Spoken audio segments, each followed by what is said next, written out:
This is The Queen's Court, a special mini-series from the Wonderland Beyond the Looking Glass podcast, where we've always focused on relationship building, healing, and mental health.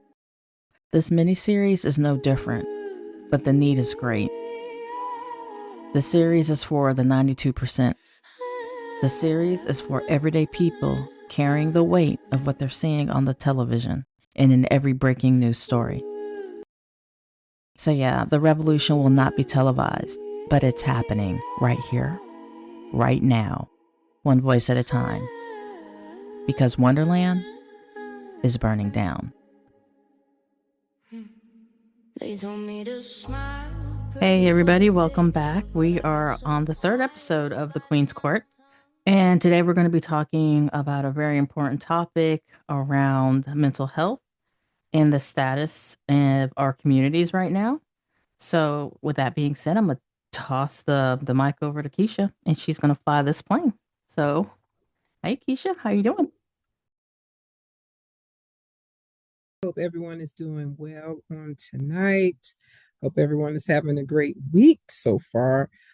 So our topic today is going to be adverse childhood experiences. ACEs are traumatic experiences one may have encountered between the ages of birth to 18 years old. So these traumatic experiences can look like abuse, neglect, substance abuse, mental health issues, or violence. So the reason why ACEs is so important because it shapes us as an individual. It helps us to better understand how we pretty much operate on a daily basis, how we manage life, decisions that we make in life. ACEs a lot of times is one of those things to where people sometimes don't identify as something that they're impacted by. Even if you're not the person who may, for example, been abused, if you witness someone being abused, can also impact your life and cause you to identify as someone with ACEs. Myself, I have ACEs that I've encountered prior to the age of 18. And unfortunately, because of life stressors and different things that have happened in life, many of you have impacted this as well.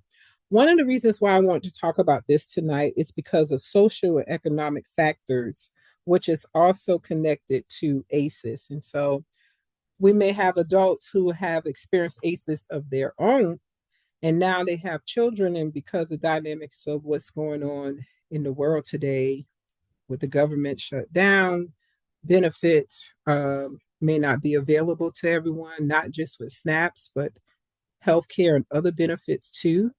So with that, it creates ACEs for our children. Some families are struggling with trying to figure out if they're going to pay a bill or they're going to buy food. So lack of necessities can also be a form of ACEs.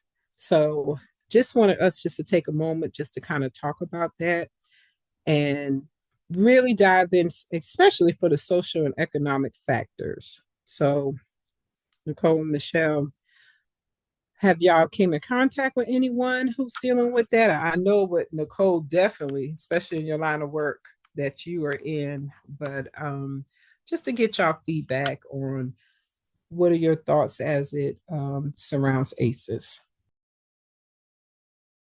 In my line of work, we have had quite a bit of contact with people that have displayed behaviors, mannerisms, words that indicate that there are issues that might arise.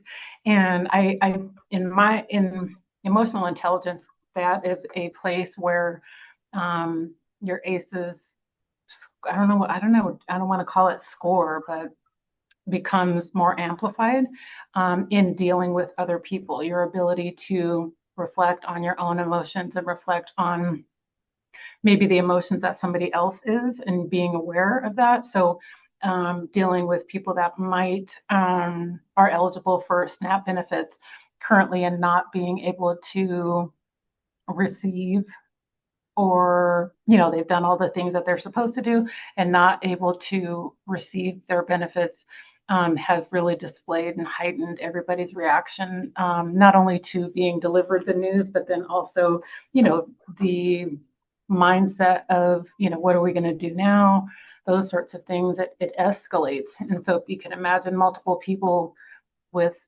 aces, dealing with each other, really turns out to be a horrible situation, which is why I think our podcast and emotional intelligence and the work that you and Michelle are also doing is so significant, because a lot of people aren't aware of how their behavior affects each other, and can do some real damage if not tended to. Absolutely, absolutely. And something that you mentioned was the score of ACEs. And if my mind serves me well, recent studies showed a score of 7 or more ACEs may impact one's life expectancy, as well as a person who may commit a crime and have to like go to jail for a long period of time. So the higher the number of ACEs will impact these things, but a good thing too, if it's the person who have those high scores of ACEs, once they are tending to their ACEs, like dealing with like trauma informed therapy, and they're getting healing from those things that cause traumatic experiences for them, it lowers that score. So it is a possibility to move that score back down versus carrying it up higher. But unhealed ACEs can impact others who connect to that person, because it may bleed over into the next person when it's, hurt people hurt people. So thank you, Nicole and Michelle. What's your take on this? Yeah. And my take, and that's why I wanted Nicole to go first, because her background and experience really aligns with the financial aspect. But when I'm looking at it through the violence lens, right? And the stress of everyday life right now can really put people in a heightened state of awareness, anxiety, hypervigilance, or just be more likely to lash out, right? If you have violence in the home already, or threatening of violence in the home already, this environment can really be the catalyst that pushes it over. And like you were saying, it repeats. A lot of times you'll see ACEs repeat through generations, right? When we're looking at institutional interactivity or activity, when we're looking at intergenerational trauma, we're looking at historical trauma. Some of that we come into life with, right? Right. A thing about the ACEs study, though, and I know there's different studies going on. I think one is the Philadelphia study, where they're looking at cultural aspects to the ACEs, because the original study was done on a bunch of middle class white women. Mm-hmm. Their experience looks different than people who look like us, right? And what that looks like. So I do think our people have a level of resilience. So when I'm looking at the ACEs, is that the same impact for people of color? Or even military. One of the ACEs talks about separation. Mm-hmm. Military families, that's a way of life. And one thing you did mention is, we know trauma wires together, but so does healing. Healing wires together in the brain as well. So that resilience factor is in there as well. So I love the fact that we have ACEs as a foundation. I really would love to see some additional research done when we're looking at different populations, and if the same impacts have the same longitudinal results as we see now. Because like you said, this is a serious resulting um experience, because the higher your ACEs score, I mean, you're going all the way up to potential earlier Mm-hmm. death. We're talking about premature death in some cases. So definitely things we need to talk about and have an awareness of, so we can have protective factors around this space. And I think, like, right now, what are the protective factors when we're looking at the environment, right? And especially for people who are control freaks, Mm-hmm. which I know very close and personal because that is me. When you're surrounded by things you can't control, that increases your anxiety, right? When you're surrounded Right. by things you can't control, that has an impact on even the aces, the ranking, right? Mm-hmm. So, what are some potential protective factors that we can offer our listening group that could kind of go into that, right? Because we can put the link on the Instagram page and whatnot, so you all can know your score. I think I was at a 3. Uh, I think it's important for you to know your score, but also I think it's important to also provide protective factors on ways we can address that too. So when we're looking at those 10 questions, what are some things you think, especially looking at the community now and what's going on nationally, that we can address and maybe give some additional help for people who might be listening and like, damn, I got a 6 or I got a 7. What do I do? Right, right, right. Well, you said protective factors, and I think that's definitely a good focus with looking at with especially with families. And I think with what's going on now, in the world is, oh, it's how do you implement protective factors when, and I'm just using this for an example, when you're told you still have to come to work, but no, you're not getting a paycheck, and you have children. You may have a kid, like I have a kid that's in college, you do too. Like we got like kids that may be in college or in, grade schools, and you got all of these different demands where um you need your paycheck, bottom line. So when you're looking at protective factors, that is definitely, one of those topics where it makes you think like, okay, so how do you protect? What protective factors can you put in place in situations like that? Like, how long can you hide the fact that your saving account is dwindling down and you're to the point now where you have to go stand in line to get food and your kids are with you because the more hands, the more bodies there will help us bring back more food, so it's one of those things. And I know I'm and my focus right now is really on what's going on, with the government shutdowns. But yeah, I mean, in other cases where protective factors, okay, it could be a person who may have been abused or have witnessed it. Okay, I'm going to protect my kids. I'm going to make sure they're not staying in different people's houses and, XYZ. I think that is a little bit more doable than looking at when we're looking at the government. And I'm just looking at it from one angle. And I mean, y'all can chime in with to give, just to kind of share what you feel in regards to those protective factors and how we can implement it. But I just find it kind of hard to do for some, especially being impacted by the shutdowns. I wanted to share, I am a high ACE score. So I was grateful to hear that through doing the work that it can go down. And for me, my scores in a time of stress would be hyper independence, right? And so I went into hyper independence, doing the things to take care of my family. Um, one one thing that I want to share with the audience and share with you is for us to be able to pause for a second and allow others to help. And that is not a weakness, right? To be able to pause to me is a strength, to allow somebody else to provide for us, because we literally will make ourselves sick trying to do all of the things that we weren't meant to do, and when we're not physically well, we're not taking care of our family in that moment for as best as we can. So one of the things that I want to encourage people to do is to allow others to help and to not be afraid to ask others for help. I know it might feel odd, but I want to, encourage everybody to allow the help and then to ask for the help. Also, hyper independence is a sign. So please allow the help. Absolutely. Absolutely. Oh, we both said absolutely. We really agreed to that. I know, Absolutely. right? We really, that was yes.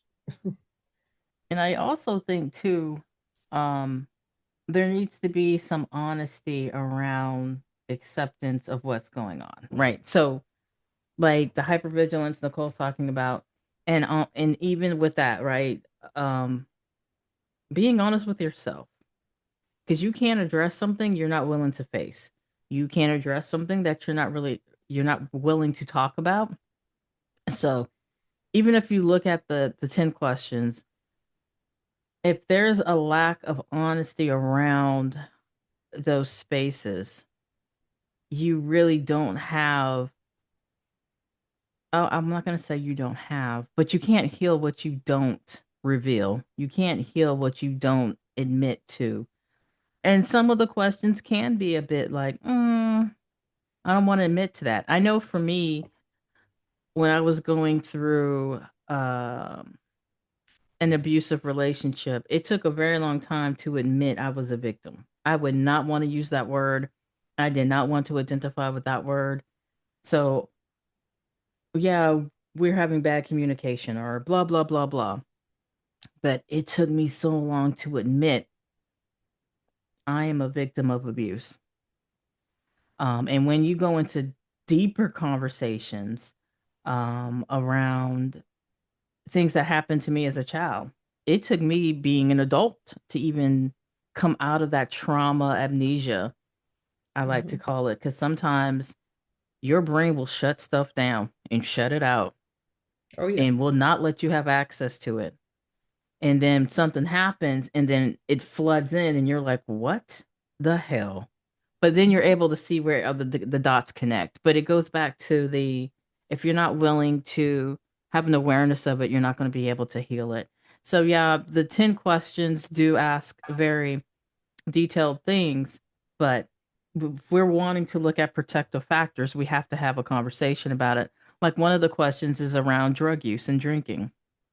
So during this time when there's a heightened level of stress, if you know that's your go-to, or you have a history of that, or it's in your family, then maybe stay away from that type of coping skill. Instead of picking up a drink, go for a run. Right. Because we don't want to introduce that to an already stressed environment. So really kind of making your environment trauma informed. What's in my home that can be a potential catalyst for some of these things to continue, and understanding that this is an unprecedented time in this country. So we might reach out to things we might not reach out to in a regular type of setting just to cope. So making your environment a safe environment, I think, is a really good protective factor to consider. Yes, I totally agree. Definitely. There's a thing that's called toxic stress. And toxic stress can be just it's heightened, overwhelming of different things that's going on that's impacting you, that's making you feel to the point where you just can't handle just everyday life. So toxic stress can be, it can be a relationship, it can be just daily life struggles, but in that protective factor, if you know, just like you were saying, what if alcohol plays a part in your family, you want to make sure that those things are not there. What even those, when you're dealing with those levels of stress, I would encourage everyone, self-care, making sure that you're practicing really good self-care. And even if it means removing your weapon from your home, not having it near you, if it gets to that point where what you're dealing with becomes so overwhelming to you, that's another layer of protective factors. Removing those things. If you know, okay, I don't trust myself in the home with having these things, whether it's alcohol, weapon, or whatever it is, then make sure that remove those things from out of your reach, so that until you're in a better headspace that you can better conduct yourself. So I think that's important too. And one of the things that I've found with working with clients is identifying an ACEs. I've had others to say, "Oh no, that's not. That's normal. That's normal for my dad to slap my mom. That's normal. That's how my mom responds. She slap us. That's what we do. So I slap my kids. So I think a lot of times people have a hard time identifying that no, this is not proper behavior. This is not how you're supposed to be treated. This is actually a response. This is an ACEs for you. So yeah, just want to add that to the conversation. Nicole, do you have anything else you'd like to share on this Well, topic? I also share the sentiment of, again, my lived experience. I didn't know, like you said, that the way I was living in an abusive relationship was not normal. And the reason why I did not know that is because of my childhood. So my childhood was abusive. So I thought it was normal.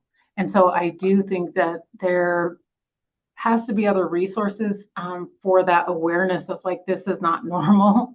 Right. These type of behavior is not normal. I think now there is more visibility on different types of abuse and different resources, but I do think it took me witnessing somebody else relating with their spouse to know that my situation was not normal, right? And so Mm, and yeah, it was almost like a mirror. And I did the same thing. Like I assumed like, physical violence was the norm. Why isn't that happening? What's the problem here? Like they were the problem versus I was living in a problem. Um, and so I know that there's multiple ways of recognizing abuse, but I'm wondering like how can that awareness get out there so people can realize like, I might be in a different type of situation. I might be not normal, right. um, to realize and to come to their own conclusion so that way they can answer these questions in a realistic manner that can give them the true picture of their experience. Because I know it, like Michelle, I was in denial also, but I thought that was normal. And then once you come to the conclusion, of course, you can see others and recognize some of the sounds, well, for me, it's the sounds. Um, when people talk, I can kind of hear it now. Um, but for the person living in the experience to realize that, something different needs to happen. Right. Yeah. Yeah, that awareness needs to be made. That That's was a right. very good point as far as people not being fully aware that they are in those types of situations. Or even not Absolutely. even just not fully aware. Um, the example Keisha said, well, happened to me. There in our community, if you're not getting beat with a belt and everything else, then you're not parenting correctly. And I've gotten into conversations back and forth about that all the time. Well, okay, I don't spank or physically touch my kids in aggressive, maybe tickle and everything else, but not, aggressively. So coming up, my family, because corporal punishment that was a thing, I'm too soft. And then sometimes going to the Bible, you're supposed to, the whole rod statement. Um, I just, it was a hard conversation to where now, not trying to meet people at their level of understanding or what they accept is right. But for me, as a researcher, I'm using the science and the research. And that's kind of how I communicate. Well, I know what you said. This is what you do. This is what worked for you and your family. The research says, and that way it's being taken off of me to make somebody think the way I'm thinking, right? If you choose to keep going in this path, this research shows you're heading in a direction you might not want to go. Then it's coming off of me as somebody, well, you just think you know every damn thing and blah blah blah blah blah and da da da da da. And that's why this, that, and the other. Mhm. They ain't got nothing to do with me, it's the numbers. Fight Right. with the numbers. Don't fight with me. So, and that's kind of really how I have to ground it because even working with law enforcement on some other tools that we use, it's like, I already know what I'm doing. Why do I need this? You need consistency and consistency in information backed up by research. And then that way it's coming off of me saying, because some people might think you're being condescending Hmm. or you're telling me I'm not parenting right, right? No, I'm not. I'm just saying the research says you might Right. be putting your family line to early death. Like, let's be real. Let's call a spade a spade. If that's your choice, I did my part to educate. And I'm not even just educating, also give you resources, protective factors, things that you can do to change course because we get it. Yes, I have been brought up in I was hit with flip-flops and things of that nature. You know what I'm saying? Not the extension cord. Thanks, Mom, for sparing me that. But it was something that ran in my family until I was like, I'm not doing that. I'm not aggressively attacking my child because that's what it is. And if you go back to, I'm not about to make it about the transatlantic slave trade and everything else. But if we go back to that, I'm just going to make one statement. How were slaves made to act right? What was done to Mm. them to make sure they listen to the massa? Beaten into submission. And that's what we're doing to our children. And that's all I'm going to say on that topic. We don't want to go down the rabbit's hole, but yeah, I mean, you definitely making some really good points there, definitely. Um, and I do think people take, that in the Bible when it speaks of spare the rod, spoil the child. I think people use that as they have used other things in the Bible to help make whatever they're trying to say or do justify it. So and I won't go down that rabbit hole. But for our listeners, I'm sorry, we do want to talk about some resources to assist you. So we will have a link our Instagram page so that you can actually take the ACEs test yourself just to see what your score is. And don't be alarmed, it's okay. Most people in this world have at least one ACE. Okay, so it's all right. But for those of you who are struggling with your ACEs and it's definitely impacting your life on a level where you feel like you need some additional support, there is help that's out there.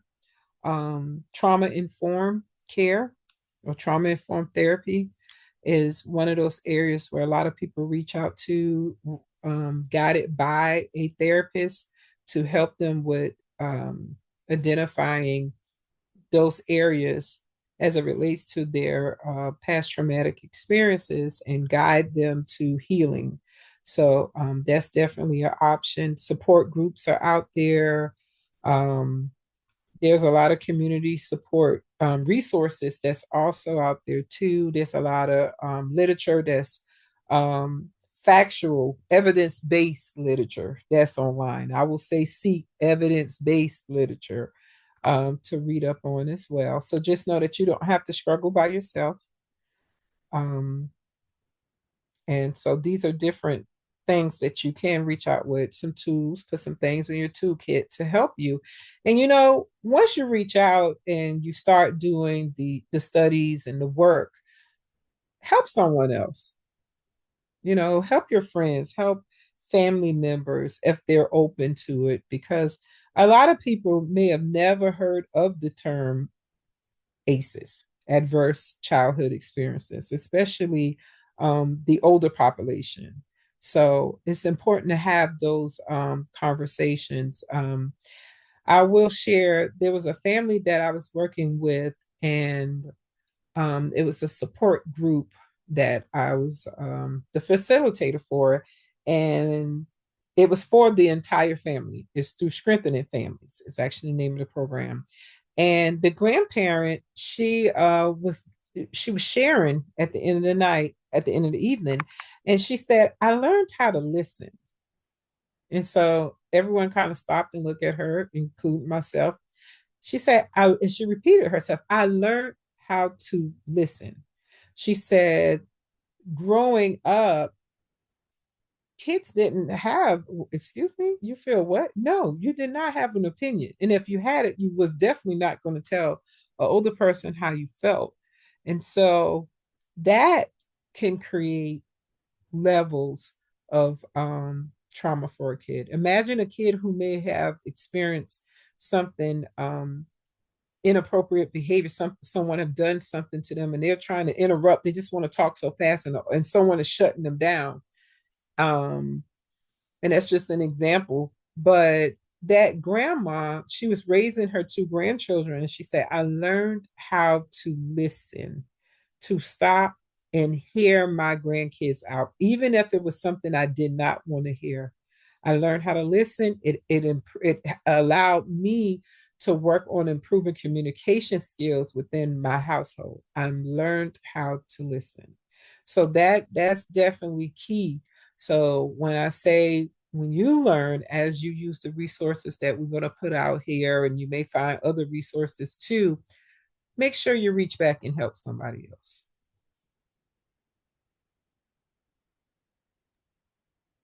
And I think that's a great place to land the plane.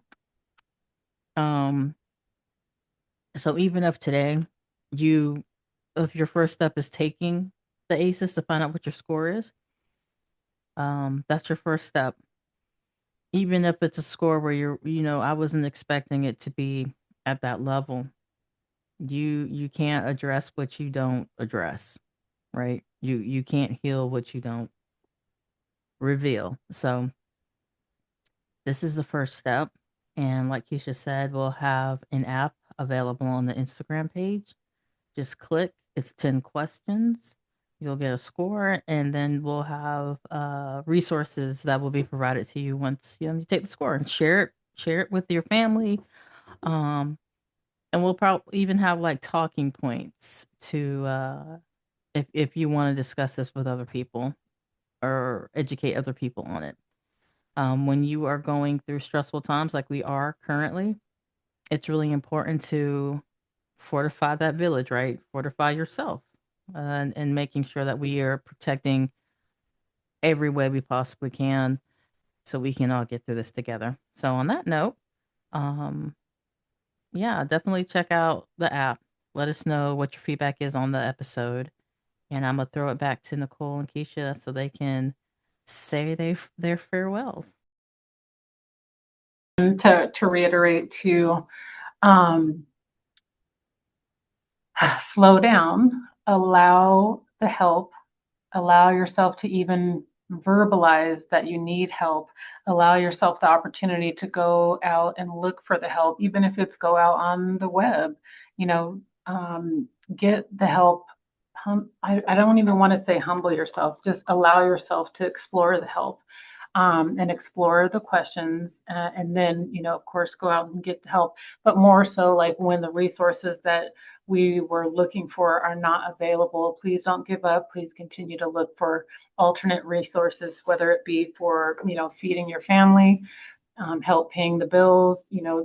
I truly believe in this time that we, as a people, can come together to help support. But majority of the time, we support those who are, can say that they need help.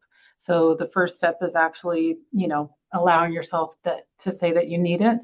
And then, specific to the ACEs, please answer the question so you can get some true insight into where you are, and that will give you some insight into some of your behaviors and some of the things that you have been doing. And then again, that will also allow you the opportunity to find some resources for help. So explore the questions, and please ask for help. Absolutely. And just to piggyback off of that, um, don't be afraid to reach out for help too. It is okay. You're not in this alone. Like as stated earlier, most people have at least one ACEs.